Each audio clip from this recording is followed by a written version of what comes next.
नमस्कार, मी पंजाब डक. राज्यामध्ये म्हणजे 30 तारखेपर्यंत भाग बदलत काही ठिकाणी मुसळधार, कुठं रिमझिम, कुठं वडे नाले वाहतील असा पाऊस पडणार आहे म्हणून हा अंदाज लक्षात.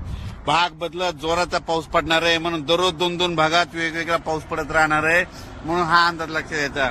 सांगायचं झालं तर हा पाऊस म्हणजे 24, 25, 26, 27, 28, 29, 30, 31 पर्यंत सगळ्या राज्यात महाराष्ट्रामध्ये भाग बदलत पडणार आहे म्हणून हा अंदाज लक्षात घ्यायचा.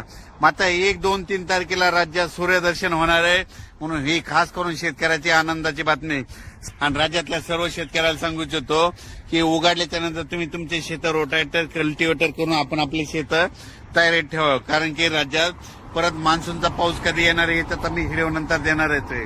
पण राज्यात मात्र 30 तारखेपर्यंत काही ठिकाणी मुसळधार पाऊस पडणार आहे म्हणून हा अंदाज लक्षात घ्यायचा.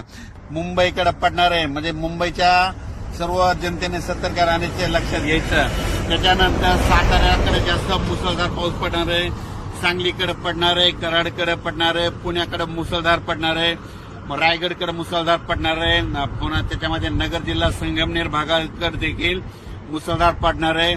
कोकणात सगळ्यात जास्त अतिवृष्टी होणार आहे. त्याच्यानंतर कोल्हापूरकडे मुसळधार पडणार आहे.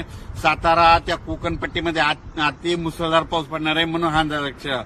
त्याच्यानंतर परत हा पाऊस म्हणजे भाग बदलत पुन्हा मराठवाड्याकडे, विदर्भाकडे असा दररोज वेगवेगळ्या भागाकडे जाणार आहे. पण सगळीकडे 2-2 दिवस मात्र हजेरी लावणार आहे म्हणून हा अंदाज लक्षात घ्यायचा.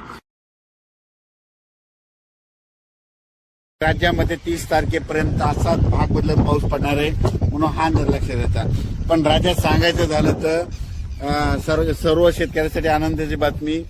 1, 2, 3 जूनला राज्यात सूर्यदर्शन होणार आहे, पाऊस विश्रांती घेणार आहे, वरून रजेवर जाणार आहे म्हणून हा अंदाज लक्षात घ्यायचा.